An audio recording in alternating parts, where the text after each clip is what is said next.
Chers amis, bonjour. Bienvenue dans mes conseils du samedi. Aujourd'hui, on va parler du pilotage, du management et de leadership d'une entreprise ou d'une autre structure à distance. Ici, on parle de l'entrepreneuriat, du leadership, de la stratégie et des investissements. Je suis Prosper Ansialoun.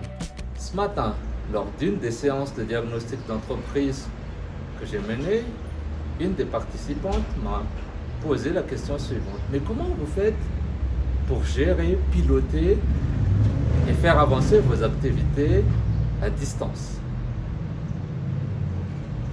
J'ai donné une réponse à cette question et j'ai décidé de partager aussi cette réponse à une large audience. Donc, pour moi, manager et l'idée dans le sens de leadership, c'est complémentaire. Déjà, on est manager parce qu'on met en place une approche, on a des plans, on coordonne les activités qui sont prévues dans ce plan, on a des outils de contrôle, de suivi, etc.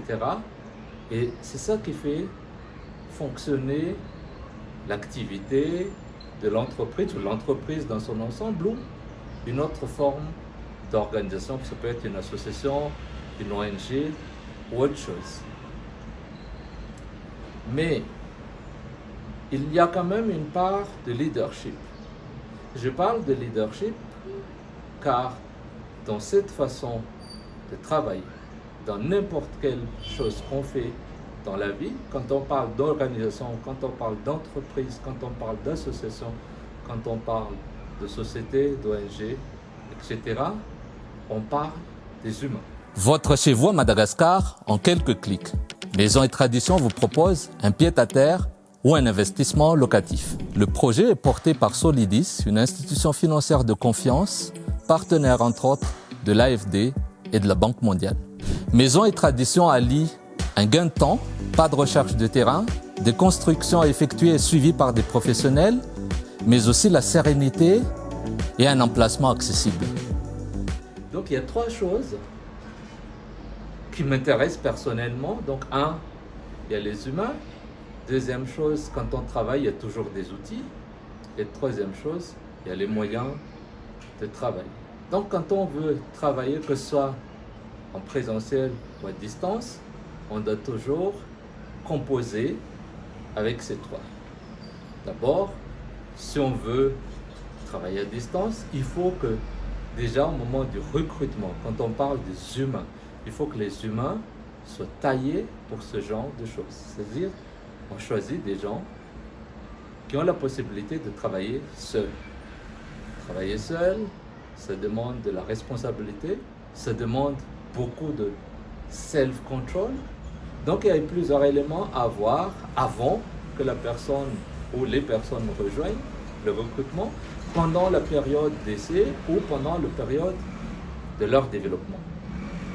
D'abord, avant, il y a les tests de personnalité, tests métiers, mais aussi la culture.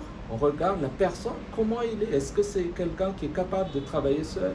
Est-ce que quelqu'un qui est capable d'avoir la notion de responsabilité? Est-ce que quelqu'un qui n'a pas besoin d'être suivi en permanence en présentiel pour pouvoir avancer?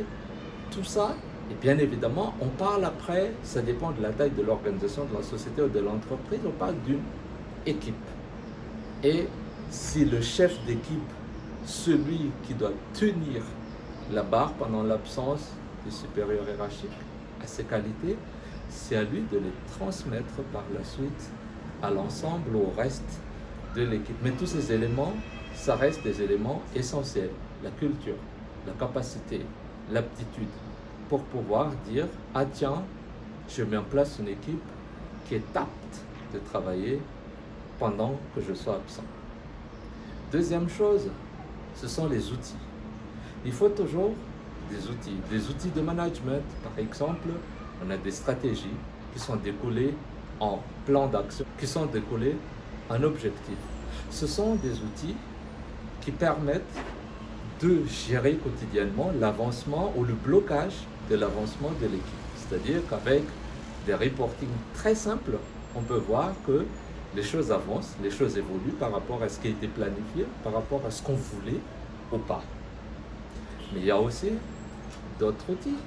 Et c'est là que la digitalisation, et heureusement qu'il y a ça de nos jours, joue un rôle très important. C'est-à-dire qu'on peut travailler à distance, par exemple, sur un même dossier. Co-créer, co-écrire une offre, c'est possible de nos jours. On peut travailler à temps réel sur l'analyse de la présence et de ce que chaque collaborateur fait sur sa machine. Il y a des outils pour faire ça.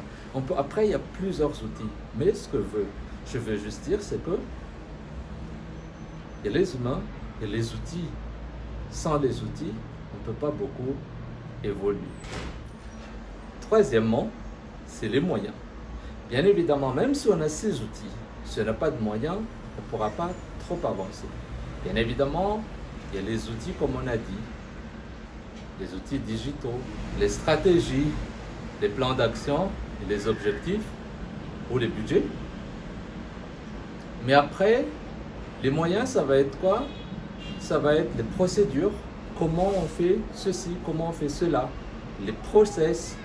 On met des checklists à tous les niveaux pour être sûr qu'à chaque fois que quelqu'un fasse une tâche ou une activité, tout soit suivi et que quelque chose n'a pas été oublié. Ça aide pour augmenter la qualité, que ce soit du produit ou des services qu'on offre.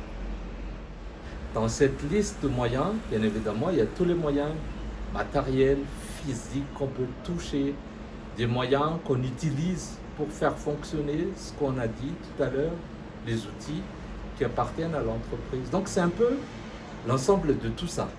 Bien évidemment, un management veut dire qu'on planifie, on travaille, on coordonne, même à distance, à travers ces gens, ces outils, ces moyens, et surtout effectuer des contrôles. La confiance n'exclut pas le contrôle, comme on dit. Donc il faut toujours contrôler en permanence, et contrôler permet aussi de rectifier les tirs, d'améliorer les choses, parce que être dans une organisation, être le pilote d'une entreprise ou d'une société, c'est travailler en permanence pour que la performance s'améliore sans cesse. Donc voilà, c'est le partage pour ce samedi. Je vous dis à très bientôt et n'oubliez pas de partager cette vidéo. Sinon, si ce n'est pas encore fait aussi, abonnez-vous à nos pages. À très bientôt. Au revoir.